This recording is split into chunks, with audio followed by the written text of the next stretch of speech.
So hope you can see this screen. So let us start. So somebody said yes in last class you want to see the answers of previous test. So you can see the questions here.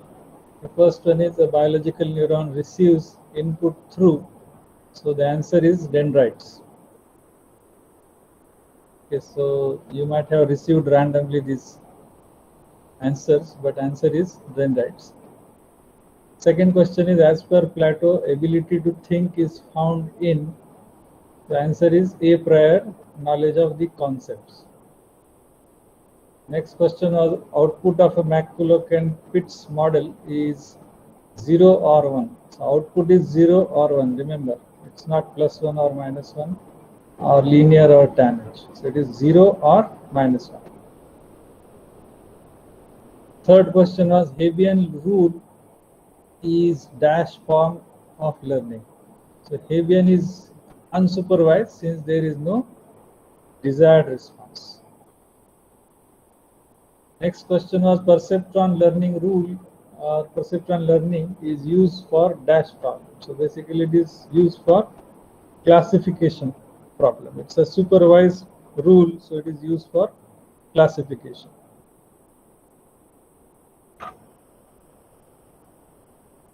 Then winner take all learning rule is used for data clustering.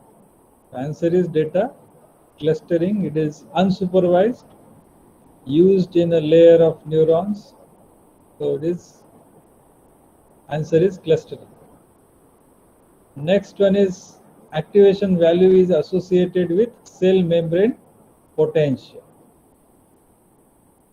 Okay, so you can see the other answer as potential at synapses. So right answer is cell membrane at potential. The next one is, what is the what are the requirements of learning laws? So convergence of weights, learning time should be as small as possible, learning should use only local weights, and the answer is all of the above.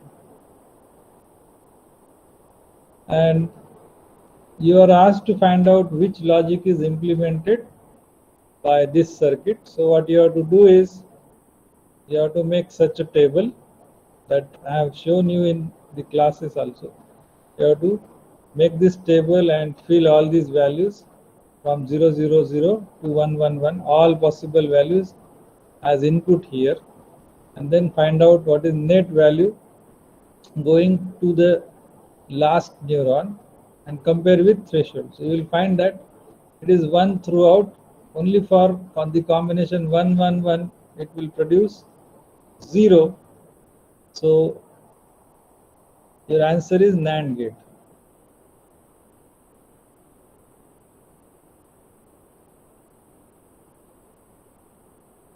And there was a small training problem. So you have to find out the weight. The answer was this 0.6 minus 0.4, 0.1 and 0.5. So hope the things are clear now. Then we can go to the actual today's lecture.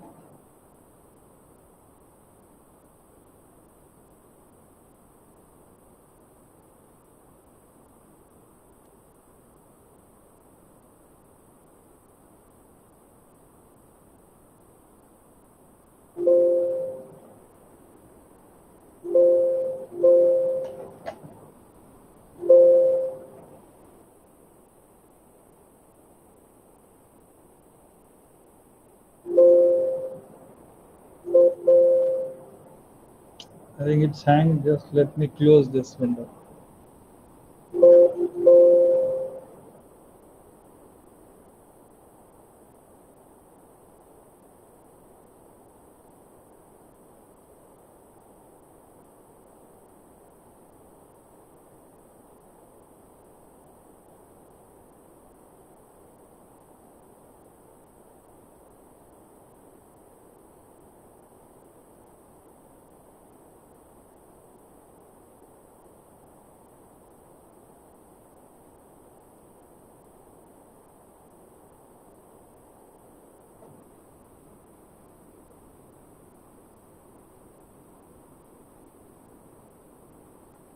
So in last class, we have seen the concept of discriminant function, where the function g1x, g2x, and gkx, they were responsible for class 1, class 2, class k, and the function which produces largest output, its index was thrown as the output of this network.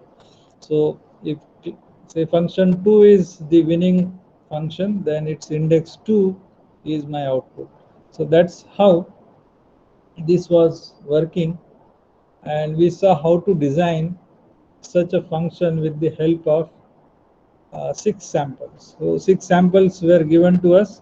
So we plot those samples like this.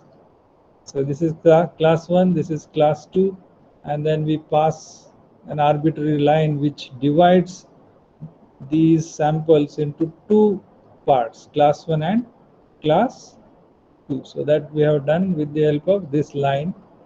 Now with the help of this line which divides the sample into two halves, we were trying to construct two planes like this. Say this was say G2x and this was G1x, such that whenever sample from class 1 appears as input, so this function will win. Whenever samples from class 2 appears, this function will win. So what was our trick? How we designed these two functions? So we have taken the help of two normals to the given line. So if I rub this thing, just a minute. See if I want to clean this. Okay, so we assume that this will be our decision line or decision surface, and then we took two normals like this, and one vector was added intentionally with some height, and resultant vector was taken as basis for designing the plane which is perpendicular to this particular vector. So we used point vector form, normal point form, to find out the line equation or plane equation. So these two planes were designed with the help of this normal vector and the point through which these two planes will pass. So we decided to pass these two planes through a point 101. So what is that? So the point was 101. You can imagine somewhere uh, here. So this is somewhere here 1, maybe some point like this. So 101, this was the point we decided that these two planes will pass through, and this was our actual decision line on x1 x2 plane. So I hope you can imagine in 3 dimension. So what we require is a normal to the plane, a normal vector, and point through which this plane will pass. Okay, if these two things are known to us, then we can use directly the formula normal vector point form, and we can find out the plane equation. So what we did we took the decision line, we took these two normals, say R1 and R2, and then we intentionally lifted these normals by some amount, and this vector and this vector, these two vectors were taken to find out G1x and G2x. Okay, so first of all we find out normals. So we decided this line, which is x2 minus 2x1 plus 2 equal to 0, and then we can collect the coefficients of the variables. So here it is -2 and +1. So -2 +1, and opposite of this, that means you can multiply this line equation by -1, you will get other side of the vector. So this is 2 minus 1. So these two normals we have taken, and then we have lifted these two normals by adding this vector. So initially my vector was lying like this. It is 2 minus 1 0. Then I add a vector 0 0 2. So that resultant vector is 2 minus 1 2. So this was my lifted vector, which I am going to use for designing the surface. Discriminant plane actually. So for that, as I said, we require a normal vector like this.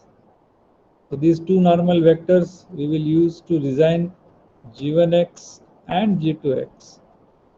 One more requirement is this point of intersection. So the point of intersection through which, or the point through which these two planes will pass, we said it is 1 0 1. It's not random. We can see here it's 1 0. You can see here it's 1 0 1. Where is this 1 0 1? So this is our line. This is our line, decision line that we have decided, and this point is 1 comma 0, and just above this point it is 1 0 1. So we decided, if I look through this point, if I see this thing from here, you will see that this is the line, a line which is coming out of this screen, and if I look towards this point, then I have decided that this point is 1 0, and if I increase the height, then it becomes 1 0 1 in 3D. So this point is some 1 0 1 in three dimension. Third axis is now G1x. So what I want, this side is G1x. I want a plane like this. Okay, a plane like this. And I want for G2x, which is this side of the line, this is my line, I want a function like this. Okay. So you can see this previous diagram. This is G2x and this is G1x. I want to design these two functions. So to get G1x equation, I take help of R1x or R1 vector, this one, and I take help of R2 to design G2. So what I do, I take this R1 which is normalized. So you take normalized vector which is perpendicular to the plane. So this normalized vector multiplied by x1, x2, g1. So these are the variables of this space minus xp, the point through which this plane will pass. Okay, so this point we have decided is 1 0 1. Similarly, you take the other vector, normalize it, x minus xp. So again now x is space variable, xp is the point through which the other plane will pass. So both planes are passing through 1 0 1. Their intersection is at 1 0 1. Now if you solve this for G1x and G2x, you will get these two equations. Okay, and if you say G1 minus G2, then you will get decisions boundary back. You should get this thing. If you subtract these two equations, equation 1 and equation 2, say 1 minus 2 should be g of x, which is equal to the line that we started with. Okay, so these are my planes. So this is g1x, say this is g2x. Just 1 second.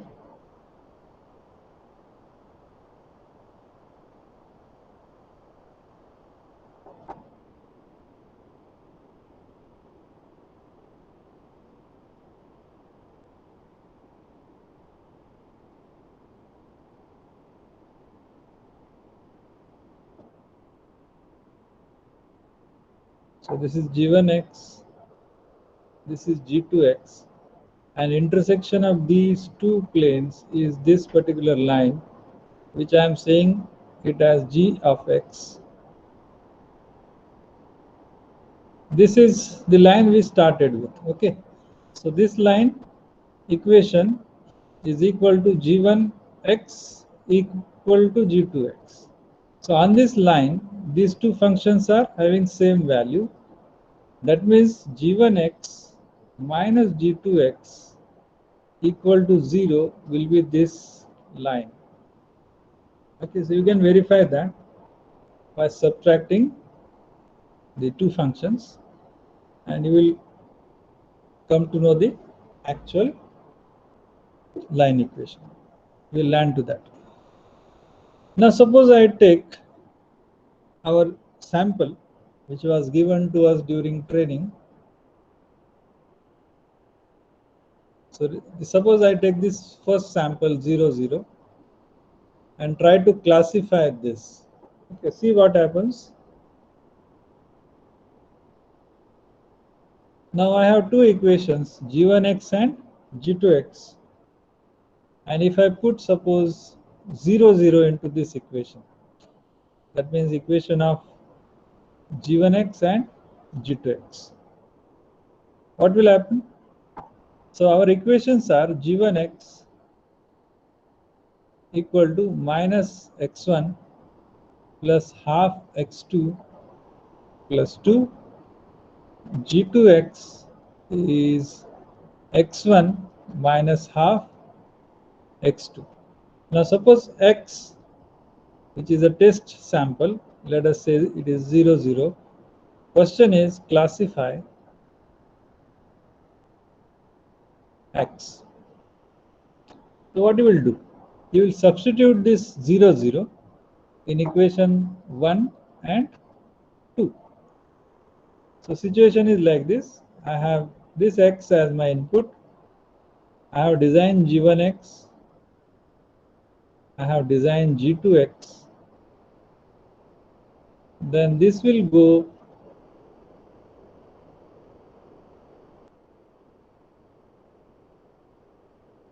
output will be the winning node.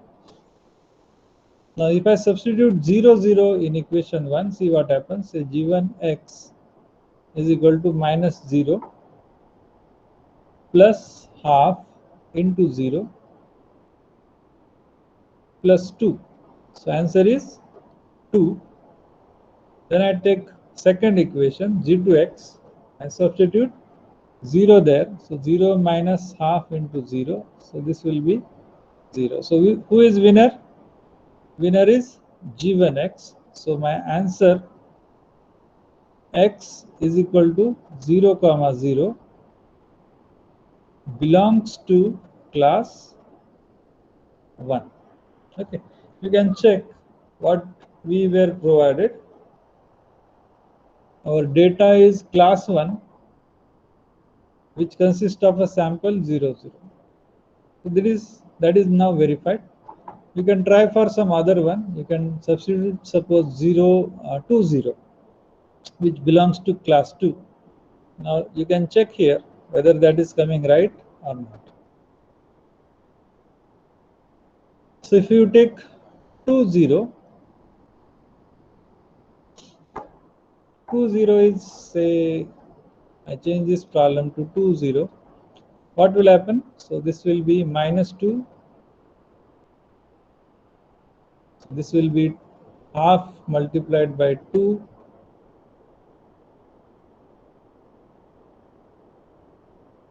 So this will get cancel out 1. So 2 minus 2 is cancelled. So I think it is 1. Now for second equation, it is it's 2 0, right? So I have to change this. So this will remain 0. So this is minus 2 0 plus 2. I think it's 0 then. Okay, this will be 0.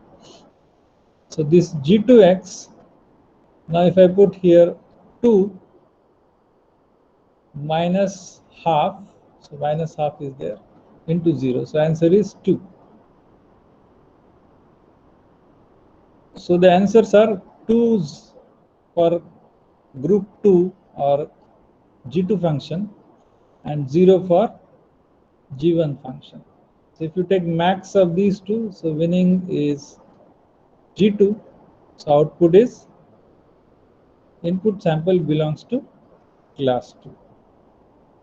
So like that you can verify for all 6 samples. You will see that you have designed correctly the classifier and your training samples are classified with accuracy 100%. Now whenever you will see some unknown pattern coming to you, you will do the same procedure. You will find out g1x, you will find out g2x, whichever function wins, index of that will be your output. Now if I say I want to calculate g1x minus g2x, so I know the values of g1x and I know the value of g2x. So this is my g1x and this is g2x. So if I do the subtraction, so this this will get minus and this will get plus. So if I solve, then I will land to this equation, which is our actual line equation. So the decision boundary that we decided, say this was the boundary at the beginning we decided, that is coming as the intersection line. So which is theoretically correct because we are doing the,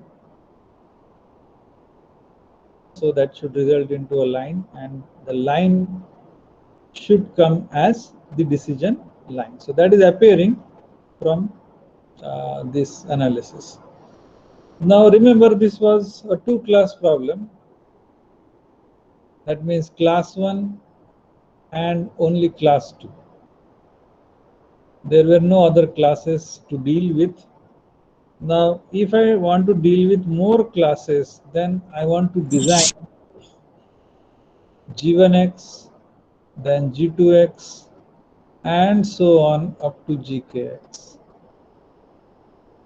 Okay, and the example we took was very simple example of 2 dimensions. So if I have more dimensions, more classes, then complications are increasing heavily. So the earlier approach that we saw right now is graphical one. We have to plot the points and then we decided first of all the decision line, then based on the normal vectors of this decision line we find out g1x and g2x. So that was a tedious job to do manually. Now question is how to address a multi-class problem. The answer to the problem is minimum distance classifier. Okay, so this is the answer to our multi-class problem. The approach here is to obtain discriminant functions automatically from data. So I don't want to design, I don't want to find out normal vectors, then lift those vectors and then find out equation for each plane and so on. I want to do this part automatically. The minimum distance classifier can solve a multi-class linear classification problem. So this is a key word, linear. Linear classification means you have a data which you can segregate into, say, two groups by just drawing a line or a plane or maybe hyperplane. Okay, so whenever you can do that, that line is capable to divide two classes into two groups or data into two groups, or a plane, you can do division using a plane or hyperplane. If that is the case, then your problem of classification is linear problem. Now you have some samples like this. So this is group 1 or class 1, and surrounding to this you have another class, say class 2.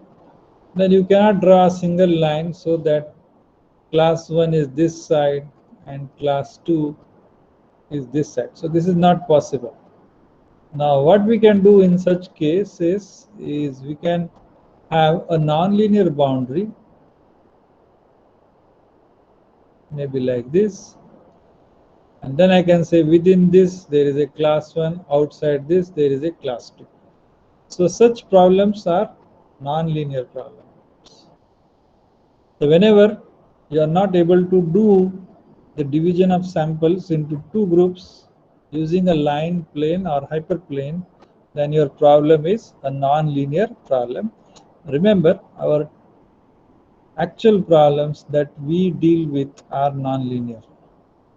Okay, so that is the problem, and what we are right now seeing is a linear problem. So we assume that our problem is linear, and then we try to find out the solution by fitting a best line, plane or hyperplane. Okay, so how to solve nonlinear problems, that we will see later on.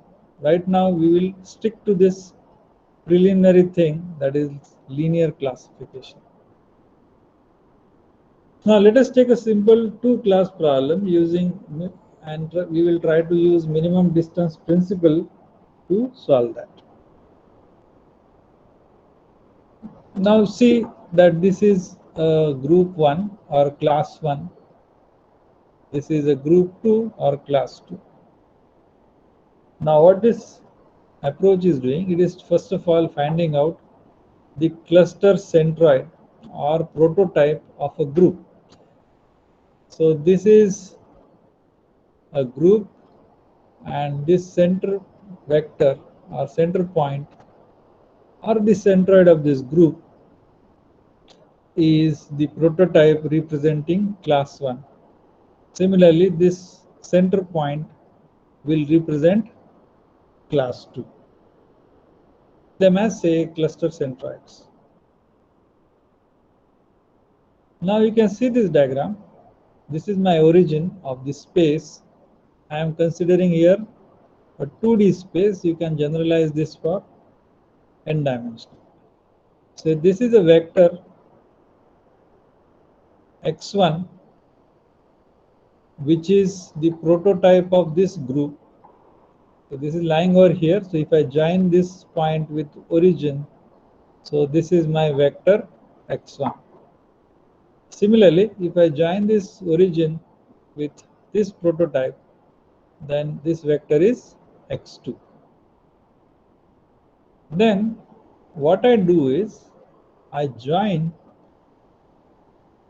these two prototypes or centroids of the two groups, and then I take the middle point, this middle point, which is equidistant from this group and this group. Say this is suppose d1 and this is d2. So these two distances are equal. Say d1 is equal to d2. And then I find out a line or a plane or a hyperplane perpendicular to this line which joins x1 and x2. So see the procedure, what I am saying. I will take group 1, find out its centroid. I will take group 2, find out its centroid. Join these two centroids and take a bisecting point and pass a plane or a line or a hyperplane perpendicular to this line. Okay, so this is the point which bisects this line into two halves and take a normal line or a plane. That means it's problem which is very similar to earlier one. We have to find out this plane equation which bisects the classes into two groups. This is my x1 prototype, this is my x2 prototype. See how we can do that. Now this is my x1 and this is x2. So the vector which joins x1 and x2, this yellow one, is x1 minus x2. You can see the sum of this vector and this vector, that is x1 minus x2 plus x2. So this will be equal to this vector. Okay, so it's fine. I got this equation, or I got this vector which is joining x1 and x2. Now I know this vector, I know this bisecting point. Can I find out this line equation? Yes, so use again normal point vector form. Now here you can see this is my normal point vector form which requires a normal vector, the space variables, and the point through which this plane should pass. Okay, so if I substitute the normal vector which is x1 minus x2 transpose, so this is this vector x1 minus x2, then the space variables x and the point through which it should pass. So the point we decided was the bisecting points of the two vectors x1 and x2. So x1 plus x2 by 2, that is midpoint. So we decided that this surface will pass through this. Now if you simplify this further, so you just try to multiply.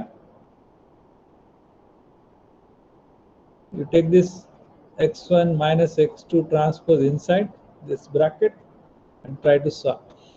So this will be x1 transpose x. So this x is getting multiplied here. Then you can further multiply this x1 transpose with this group, and then you take with multi product with x2 transpose and x2 into this. So if you further simplify, you will see that these two terms are getting cancelled out. So it is x1 transpose x. So x1 transpose x minus half x1 transpose x. So this will get cancelled out. So it is minus x2 transpose x. This will get cancelled out with this, and x2 transpose x2 divided by 2. So if I regroup this, so it is x1 minus x2 transpose x minus half into, take this group x1 transpose x1 minus x2 transpose x2 equal to 0. So this is my plane or hyperplane equation.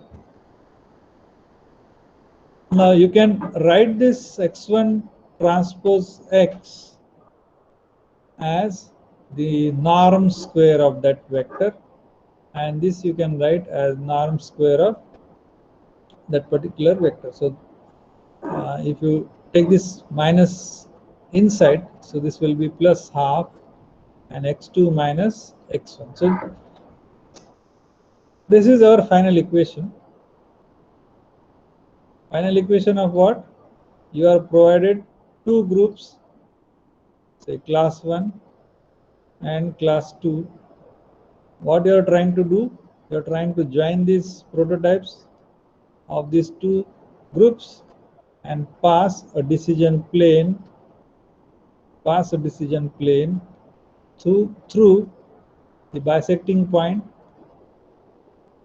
somewhere here, and you are trying to fit line or a plane or a hyperplane like this, which is perpendicular to this. Okay, so this point is, say, xp, and this vector is x1 minus x2. So with the help of this normal vector x1 minus x2 and this point, we can find out this line equation or a plane equation, which is this. Now with this we can solve the two class problem, and this problem is also called as, or this classifier is also called as dichotomizer. Dichotomizer means dividing into two. So the circuit which can do this is called as dichotomizer. Now this we can write in the form of this equation. So the above equation you can write in this form, which is hyperplane equation. So hyperplane equation, if you compare with this, then you will see that these w's collected multiplied by x, the space variable, plus a constant wn plus 0 is equal to this equation. If you compare, then you can write in this form also. So we will discuss on this again in next class. If you have any doubt till now, you can ask frankly, because otherwise I will move further.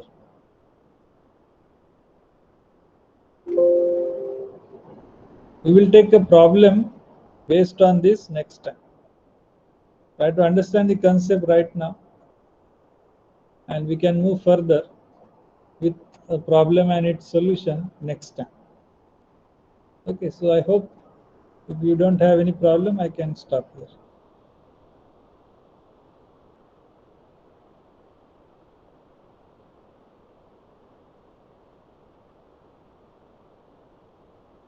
Okay, then let us stop.